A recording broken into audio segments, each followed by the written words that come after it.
to introduce our special guest over there, Leroy. Welcome. We really appreciate your time this evening.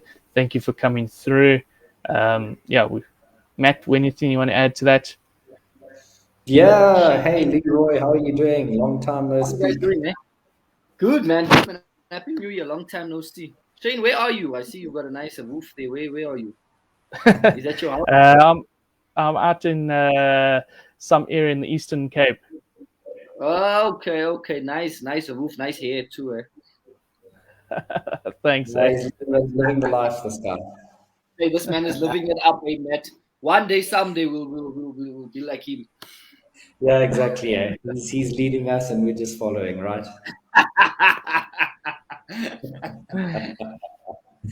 No, it's really awesome to have you here, Leroy. We're very excited to hear from you and for our viewers to also get a feel of who you are and what you're all about and all the different wonderful things you've done in property. Why don't you give a brief breakdown of who you are and the sort of things you get involved with from a property perspective?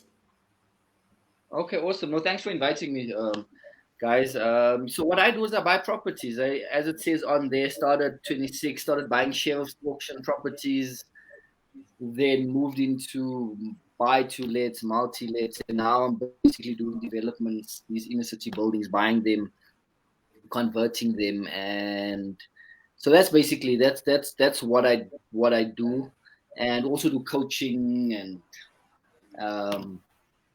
and yeah, we also got the property pick website as well for investors as well.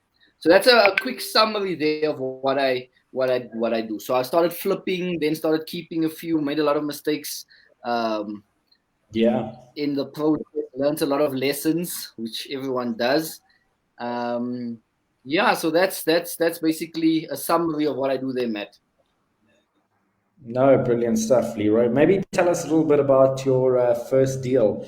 You said you got it on a sheriff's auction. Tell us a bit about how that went, and yeah, give some insight on the beginning of your journey. Okay, so my father passed away. I think I was 21. Father passed away. He left me a house in Dawn Park on the east end. I don't know if you guys know where that is. Close to Forest Lovers. Yep. On Yeah, that side yeah, I of, know. well, you guys often know. Don't come this side often. No, not too often, but we do know So, Dawn so he Park. left me a house. And that time I was actually very naughty. That time I was still on drugs. I was into rehab. Anyway, we're not going to get into that story there, but that's was naughty. I wasn't this handsome, sweet guy that you see here today. And anyway, he left me the house. I rented out that house, right? And rented that house out, and then I stayed with my mom. And a few years later, my life turned around, and I thought, let me sell that house and buy a house closer to where my mom was. It seems that we've just lost the connection there with Leroy. Yeah, as soon as he comes back, we will put him back on, and he'll continue his story. Just taking from there, Matt. Here it is. My side or your side? I think it may have been your side, eh? You Definitely think your side, Leroy. Sorry. you think it's me? It's that East Rand, eh? That's the problem. Just hold on, yeah. Let me just.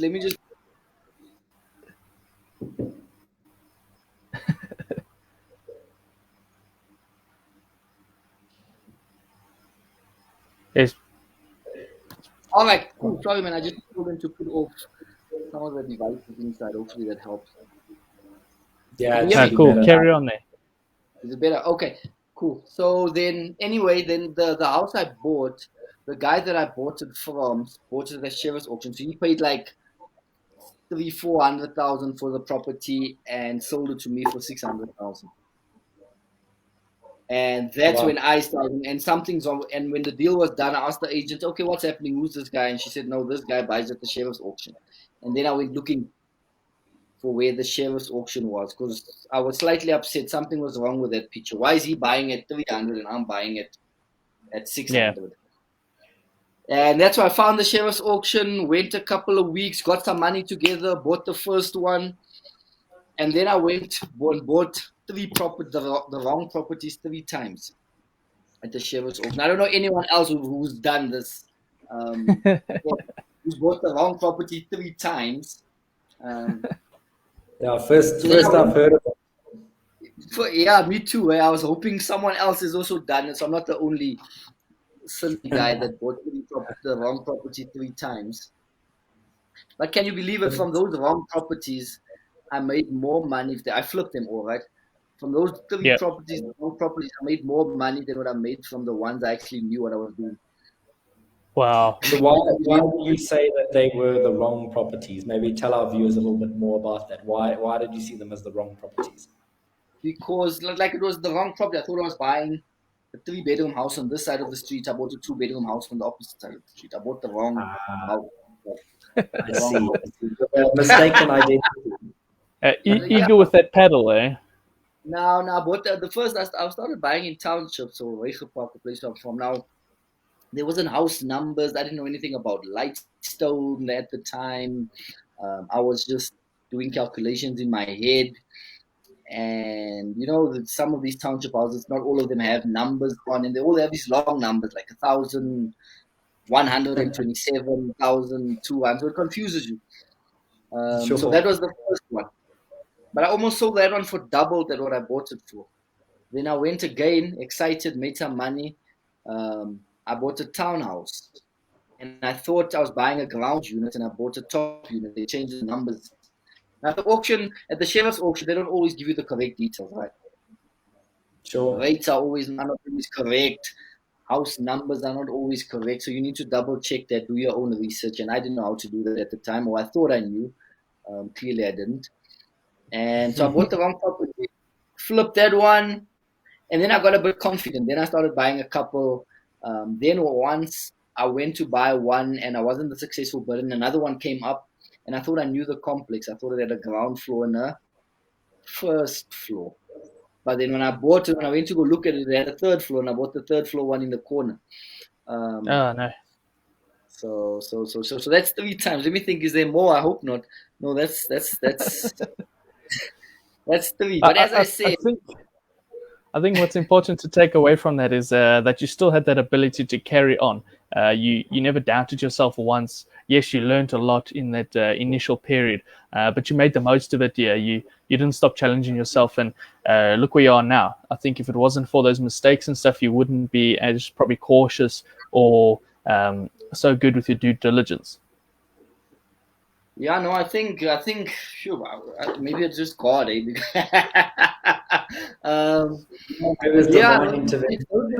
Those mistakes help, right? They help you, and everyone's gonna. Maybe you might not buy the wrong, and that's when I also learned property is actually very forgiving. I bought the wrong property, but I still made money. It could have gone the other way as well, eh? It could have very gone true. Eh? the other way because it's a share of fortune, so. Yeah, 100% agree with you, Leroy. And I think that, like you say, you can still make mistakes in property and still come out on the other side. Why is that though? Why do you think property is a good asset class to invest in? And what are the actual benefits of investing in property? Obviously, people can see that you've made a bit of money off of it, which is fantastic. But is that the only benefit, or is there more? Maybe chat to us a little bit more about how property can be one of the best asset classes out there. Interesting question. I think firstly it's physical. You can see it, you can touch it, you can it's there, right? It's there. You know it's there. It's difficult to steal a property, right? I'll ask some people in the CBD. It's probably still there, right? Tenant doesn't want to pay the hijacker, but you can still go and see it. You can watch it, but you can't go inside. Eh? Is what this? You can watch it, but you can't go inside with a tenant hijacking it. Eh? There, it's yours. It's not moving. It's not moving. That's the thing. So it's not moving. And so that it's physical. You can touch it, feel it. It's like stocks and shares. It's up and down. It's not as emotional as these things, eh? Stocks and shares, Forex, Bitcoin. It's there. Even Yeah. if you look And would through you say that how, you're in more control of it as well? The asset class is you pretty much dictate the direction that it may go. So by maintaining the place, choosing the right location and stuff, you pretty much control the direction of that investment. It's either going to go up or down. true, if you know what you're doing, chances are, look, chances are it's gonna go up, right? You must really make a huge mistake for it to Yeah. not go up in value over a couple of years. And so the capital appreciation, which obviously you don't, if you're an investor, you don't buy it for that, but that's a bonus, right? That you get the property now is worth 200,000. In 7, 10 years, it might be worth 400,000, Mm. right? If you bought it right. So capital appreciation, cash flows, which means it gives you income every month. It could be for life, eh? I like that Yeah. one statement. It's We should say it in the presentations way back, um, where you say if you asset for free, like you use debt, asset for free, income for life. If you use yes. other people's money, so you basically get the asset for free and you get the income for life if you don't sell it. So that's another thing. It gives you income. It's additional income for some people. It could be the number one income, whatever it is. But that rental income, if you manage it right and your tenants are right, and obviously, then you get that income, right? So you get the income. What else is there? You can leverage it. You can use very little of your own money. You guys know that well. Very Um, true. you can get. That's not this thing that says that you use other people's money. I think it takes time for you to get to that point. You can, but it takes a bit of confidence. It takes how to use it. Sure. To use other. I think for me, it took a while. They said use other people's money, but those first few years, I had to get the confidence, understand how to use other people's money, and Yeah. because you have to give it back as well, right? So Yeah, so you don't just take it and then go buy a nice BM. It's you take it, you put it into the investment, and that guy's on your ass until you pay him back. So up until then, you essentially hanging yourself. Eh? yeah, and it's feedback. Some people are difficult, some are not. Oof. But Yeah, the so things we do to get that 10x growth. Eh? It's also definitely a huge opportunity to gain more properties, like you say. Free property income for life. So it's definitely a thing to look out for. yeah, and you guys do that well. So I think that's leverage it. Use the bank's money. You can. We always use. You can take R1 million and put it into stocks and shares. You put R1 million in there, Yeah, or you can take 100,000 and put it into stocks and shares, gold, Bitcoin. You've bought 100,000 worth of that. But if you take that and you put into as a deposit, you've bought R1 million property. Let's say you put 900 with 100. You've bought R1 million property. So you can really your wealth really goes up quicker than I think anywhere else. Eh? And even if you make money in anything else, if you got a good business or you make money wherever it is, you can always store it in property. Everyone stores there. So it's wealth, generational wealth. You can pass it down. Have I covered? I don't know. Is there more things that I haven't no, said no, there? I think that was actually perfect. Eh? I wouldn't have added anything else to that. But then moving on to the next question, there, Leroy. Tell us a little bit more about one positive and one negative experience that you had during your journey. I mean, you've spoken about the buying three wrong properties and stuff. Do you have any other ones? And at the end of the day, Yeah, that turned no, out to be positive for you anyway. don't do that. Don't buy the wrong properties. That's I think Check the when I address. what's this? Saying check the address. Check the address, guys. Check the address. Make sure get a Lightstone. Um, yeah, that time I didn't know anything. I didn't know about Lightstone at that time. Another thing, negative. When I started doing developments, I got my friend to do the construction. Eh? Oh, what a nightmare. We're no longer friends. Oh, no, the classic mistake. That was a nightmare. So Got tell us a to, bit to more about that. Did he run away with money? Did he do a bad job? Both? You know what? I think it got emotional. So I got a professional team, and while we were negotiating with the funding, he was helping. They got a big construction company, him and his dad. So they were okay. They do these projects and they do big projects. So I was like, okay, they know they're helping me with a good price. They're getting work. The bank gonna know them, might refer them. Everyone's gonna win. And then yeah, man. Then from that first certificate, the QS said he invoiced 1 million. The QS said you're gonna get 300,000. Now obviously he comes to me. I'm like, dude, you need to speak to the QS. I don't know how to count bricks. How many bricks you guys put in there? How much cement is in there? I don't know. Speak to the QS. He says, yeah, but we organize this, and it was just a fight for a full year. After that, we got attorneys, and we were sitting like Oh, in the movies on that big table. Them there, us here, negotiating final settlements and fighting, and we haven't spoken for 2 years ever since we finished yes. that project. Okay, that was my next question. Are you guys still friends?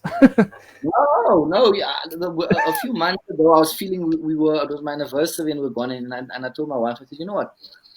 Let me give him a call so we can just squash this and move on with our lives, even if we never close friends again. But just at least you've got that. But yeah, he didn't answer my call, so I think he's still a bit upset. Hey, you can only try. So yeah, don't no friends, eh? No friends, family. Yeah, that it becomes emotional. Becomes messy because now he tells you his kids is not eating, this is not happening, and you're like, hey man, you just do the work and Don't speak to me, speak to the QS. And I think that's one also important thing to make mention to a lot of people, which probably would lead us to the next question. And that's what's some advice that you would give to beginner property investors? Who would you say is get the professionals in, get the right guys in to do the right job? yeah, I would say firstly, advice I would say get around guys that are doing it. I would say get around you guys, get around people who are doing it or on the ground. You can go to university and study a 4 year degree, but if you've never walked the streets and put in offers and Yeah, dealt with tenants and fought and attorneys and all these things. Yeah, get around people who've been doing it for a while, and ask them what and follow them around for a while. I would say do that, and look, you are gonna make mistakes. Just go and do it. mm, I got a friend who's been saying for years, I want to buy a property. I want to buy. The other day I spoke, it was his birthday. He says, I want to buy. I said, dude, just buy one. yeah, Yeah, just One. do it. Buy it. Buy it. If you mess it up, you bought one, you've learned, but buy it. Go ahead and do it. Why are you gonna or if you can't do it and you don't want to do it, you don't have the time, then give your money to Shane and Matt, give your money to me. We'll do it and we'll give you a return on uh, Yeah, no, exactly. exactly. Yeah. that. But just do it. Get around people and then finally take the step, do it, do your research, but do it. If you make a mistake, you learn from it, at least you got a property. Yeah, yeah, that's the thing. It's something you can still see, touch. So it's not going to run away from you. It's not like you just put 100,000 rand in stocks and the stock plummeted and you don't know what you do and you pull out your money. You got 50,000 rand. It's more of you put in the 100,000 rand. You got a full property. Worst case, you put a tenant in. They pay off the bond. You're good to go. 3 years, 4 years time, you sell it and you make your money back. Exactly. I think that's what Yeah. people they come on things and they watch everything and they study for years and like, okay, dude, you studied enough now, do something with it.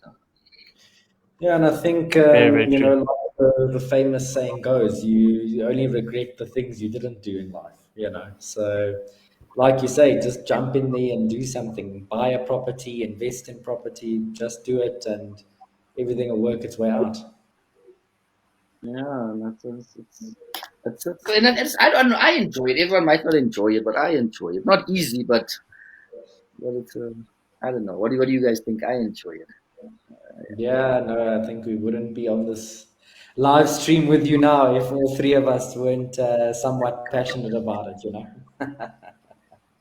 Yeah, no, it's fun. It's fun, and yeah, and look, it's not quick. You don't get rich quickly. It's not a get rich quick scheme, but eventually, um, eventually, Yeah, if you stick out long enough and you don't quit and you keep going, then eventually it'll make you rich. Yeah, yeah, it's an exponential curve because you'll start off, you'll be working long hours, working like a dog. It all looks fancy on TV and everything, but you really work like a dog. You work hard, and you get small little rewards, small little rewards. But once the momentum gets there, it suddenly goes through the roof, and that's how you see people at 40 or 50, they're retired, and they know that their kids are fine for the future. And that's sort of like you said earlier, Leroy. It's that wealth, it's that generational wealth that property allows. It's not something that just quickly disappears. It's always there. The family benefits for years and years and years afterwards. Even if you're gone, they've got that wealth that protects them, whether they have to work or not, and they get to choose their lives as well. They want to study to be a doctor, they want to become a nurse, they want to do teaching, whatever it is. They don't have to go and chase money. They can do and go and chase their passions. And I think that's a huge opportunity that you're giving your family by being involved in property. Yeah, no, that's most definitely, Sam. And at least we can give our kids, because I don't know about your parents, but my parents didn't know about these or didn't do it. I don't know. They didn't know, they didn't do it, whatever it was from them. They didn't. And at least now we learning it. And especially we learning it at a young age. So the younger you start, the Yeah. better as well. You make the mistakes early, because I think if you're at 55, 60, you can't go hard in like us making the big mistakes, because you really, Yeah, you've got a lot the more to younger lose. you got a lot more to lose, all right? So now we young, we're coming in, we can make those things, figure things out, and you still got a lot of time to correct it. Yeah, 100%. 100%. And tell me, I mean, obviously you've been involved in a few things. You've flipped a few houses. You've been involved with some multi-lets and some commercial stuff. Which one do you prefer? Residential, commercial, mixed use? Where's your preference lie? We know you love property. We know that. But what subsector of property is tickles your fancy the most? Look, residential. That's all I've ever done. Is res. Now I'm getting into the developments of residential developments. Now it's a bit of a mixed use one, where there's a school on it, with the one I'm busy with now, where there's a school using 18 shops. I'm converting a little village. But now I'm getting into, that's a bit of mixed use, but it's mostly residential, eh? And obviously, I think that's the easiest one to get into. Yeah. So Yeah. that's where we started. The affordable residential, because there's a huge shortage of housing in South Africa. A lot of people in squatter camps, a lot of people in homelands and townships that are moving close to work, close to transport areas. There's a lot of foreigners coming in as well, which they also need places to stay. So with the residential, you're always going to have tenants.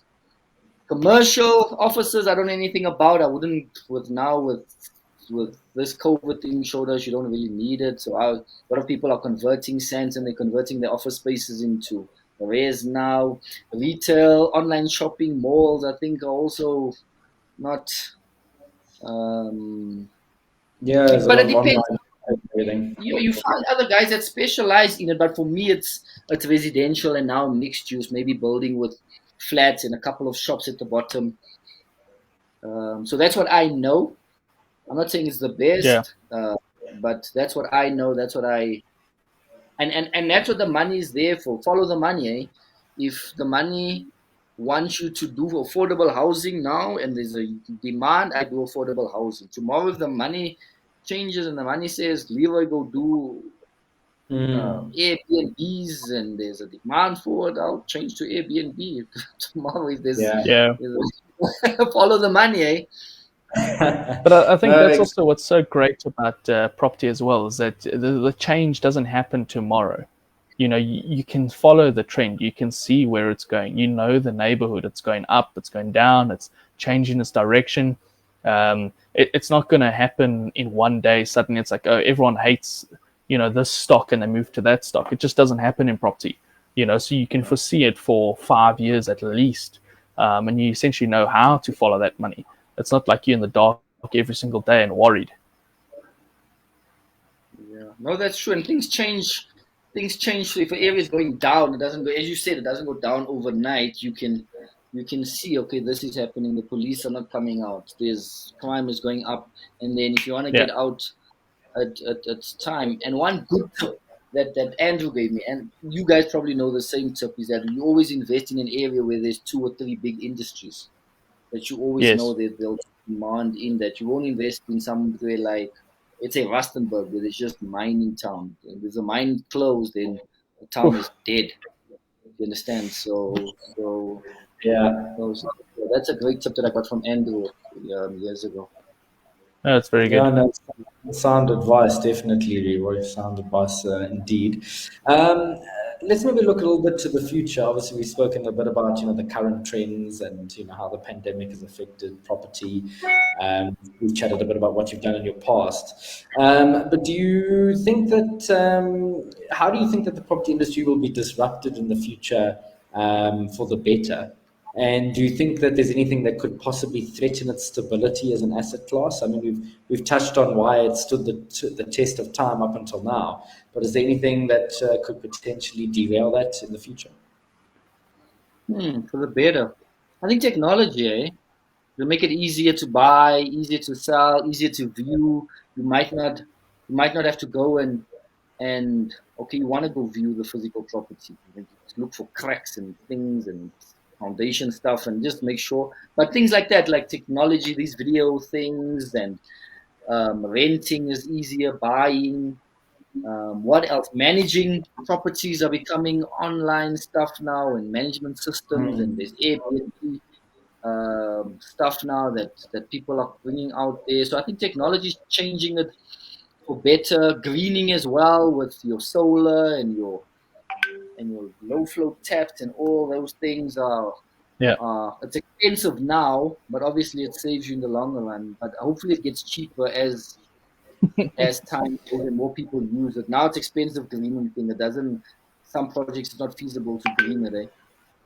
Yeah. But Exactly. so Yeah, I they think those are things that'll make it better. Technology, greening, things that could make it worse is your obvious ones. Your politicians, your government. Those guys are the biggest threat, I think, than anything else. Those guys that we pay for doing such a great job. yeah, Those no, guys. they're the real boogeymen. Eh? You've got to stay away from them and their crazy policies and their crazy actions. And it seems like these people that are making these policies has never done what I don't know, they've never done it and they're making it up as they go. And you know what's the worst thing, right? Especially for investors now, you buy, let's say, because of their corruption and their inefficiencies, right? They keep taking the money, then where do they come look for it from us? Or where do they look for? They put the rates up because they need more money. They put Yeah. the utility go up, the water go up, the electricity go up, the refuse go up, the whatever goes up. Now, as investors, we push that onto the tenants, but now the tenants can't afford that, right? So now Mm. you've got a challenge because your tenants are now. What do? They pay the rent short. Some of them. So now it's it's it's I don't want to be negative to say that, but it's a challenge, right? Mm. Mm. That's a No, challenge hundred because percent. these guys are giving us a hard time with these things because now we have load shedding. So now what do we need to do? We need to put more things in our properties. We need to spend money to extra lights and solar and stuff. So when the lights go off, it's not dangerous.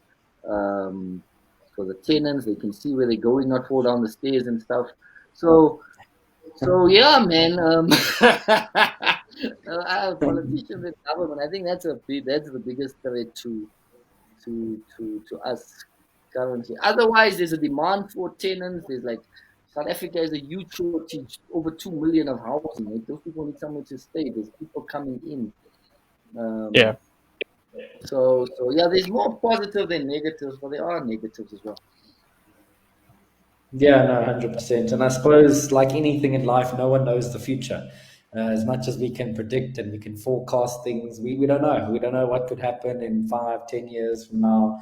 And I suppose, yeah, like you say, you just got to be versatile. If things change tomorrow, you're going to change with the trend. You're not just going to sit there and say, oh, well, things have changed now. I'm just going to have a pity party. So, yeah, no matter what the future holds for us as property investors, we have to be ready for whatever comes our way. Yeah, no, true. And that's another thing where we say if you enjoy what you do, then you'll find a solution. If you don't, then you're gonna quit and cash in and run. Yeah, no, And I exactly. was thinking about it. To think, not even South Africa. Look, I don't know what's happening much up here in Africa, right? But if South Africa is the most developed country in Africa, which means there's huge potential in all these other African countries. Now, I haven't traveled to many of them, one or two, but if you are, you can look into other places as well to say, oh, okay, there's these places that are doing well. They need housing accommodation. These, yeah, and you don't always have to invest where you live. You can go wherever. Like some guys, I don't know if you guys also invest in the UK. A lot of the other guys invest in the UK. I don't, but you can open up and look at other areas as well. Look at other Yeah. countries. And, Yeah, Yeah, exactly. It no, depends what tickles your fancy. There's so many opportunities. You don't have to feel like you have to have the house in the same street as you to monitor it. Like you said, there's technology that has come in to make things a lot easier to ensure that you can have a property somewhere else in the world and still manage it and make sure that everything goes well. yeah, no, true. And it's a difficult one, eh? To say the property's there and you, Oof. yeah. Yeah, and you can't now go and just fix something. Hey, you can't just go and go speak to the tenant yourself. It now becomes a bit of a mission. But that's why you get the professionals in to manage it, do the renovations, etc. Mm. But so property never actually becomes passive, right? That's actually a lie when they say get passive income because you always need some time and never becomes slightly passive, but you It's always it's I, have your I'd feet almost on say board. it's probably going to never be passive. Um, Never passive. where it does become passive is when you have the people in place to manage it. So you sit back and relax, but there's still 20 or so people behind the doors that are managing it day to day. You can't just say, okay, my tenant, I've got 100 tenants, they're all going to pay on the same time, no one's going to have issues. You've got a team of 20 or so behind you that are managing those 100 units. So yes, it does become passive, but at the point where you have that ability to step back and relax, but you have the teams in place and they know the systems and they run it. Yeah, no, true. Yeah, that's the right people, huh? Our team, the Yeah, professionals that know what they're doing. yeah, no, 100%, Leroy, 100%. But yeah, you need to first get that experience yourself so that you know which people to hire and who to bring in to effectively run your business for you. Am I right? Yeah, and how many of those do you go through? Eh? How many contractors? How many managing agents? How many Yeah. attorneys even? You start out with one. If you don't get the right, some people are.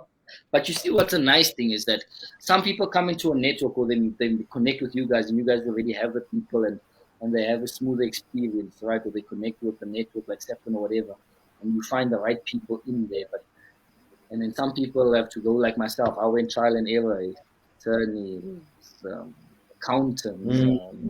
managing agents, builders, until you eventually um, get to the right people. That's why I said surrounding yourself with the right people, where Matt can just refer you to this. My attorney knows how to draw up this document. My accountant understands tax. My building is registered with this and this and this. The managing agent understands this. This is the systems. Then it's easier.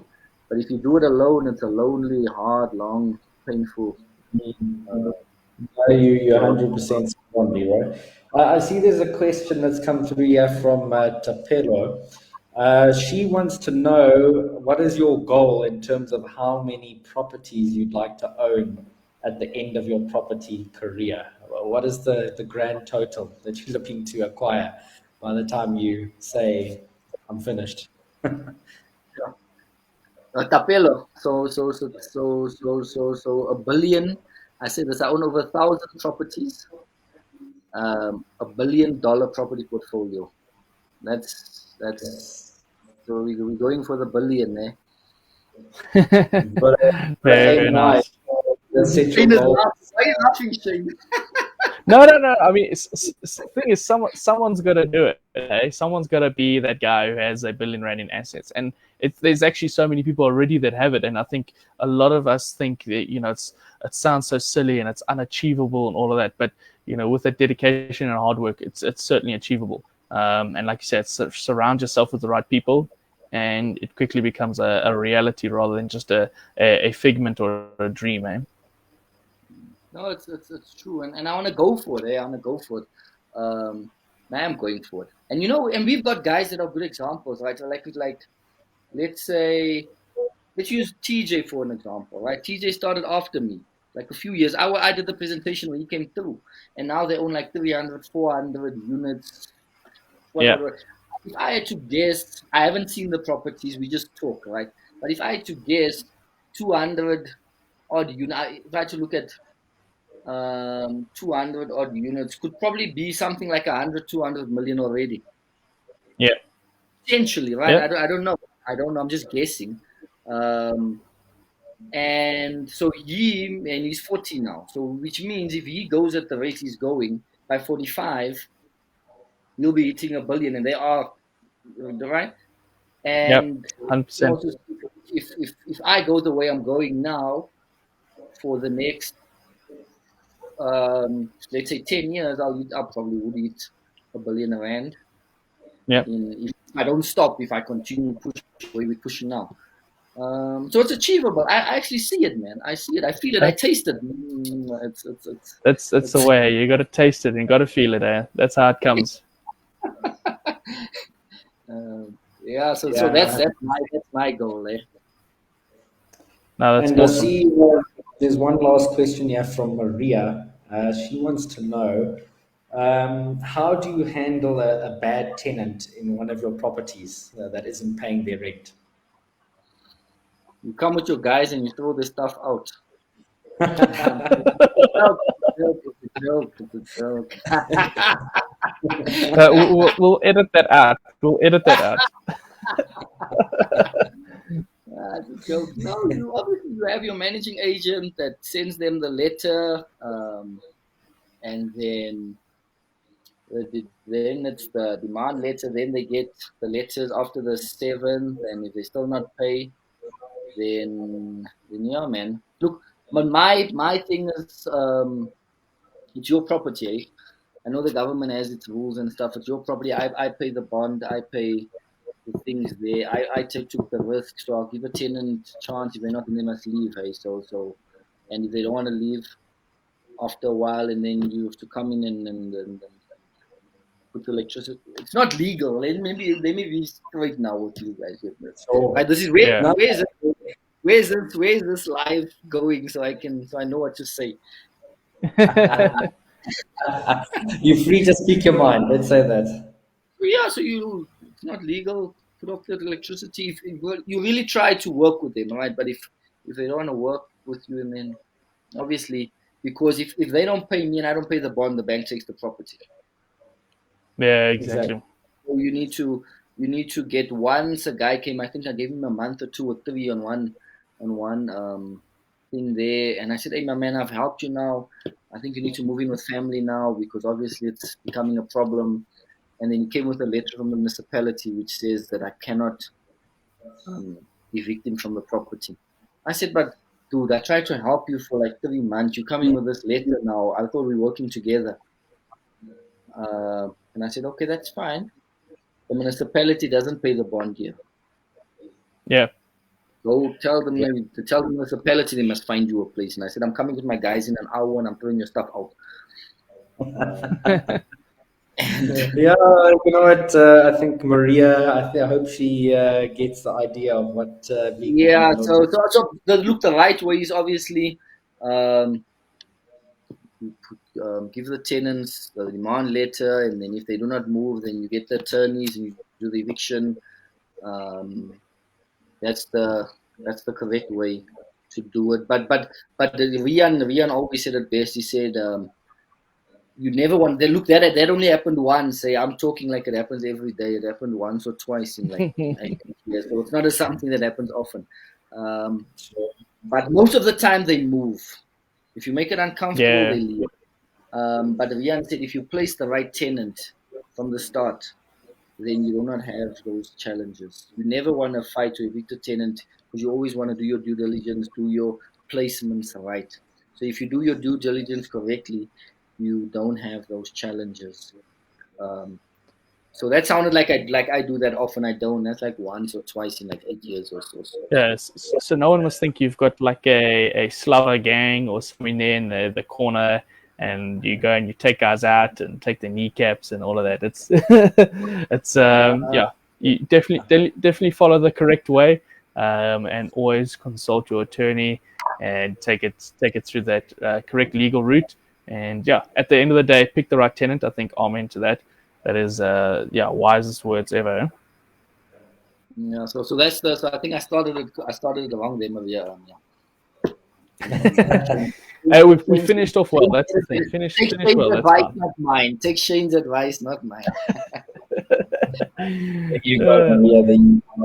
I see we are running out of time, so I think we're going to leave it there, Leroy. I just want to thank you for being a fantastic guest. I think we've learned a lot, we've laughed a lot, and it's been really amazing having you on. So thank you for making time today, and I'm sure I speak on behalf of our viewers that we've thoroughly enjoyed this interview with you. So thank you so much. Awesome, guys. Thanks, Shane. Thanks, Matt. Appreciate it. Thanks, Thanks, guys. Leroy. Have a good one, eh? See you soon. Cool. All Cheers, the man. best. Bye bye. Cheers, Leroy. So yeah, I hope you guys enjoyed the interview with Leroy Slaver. He's going to be doing some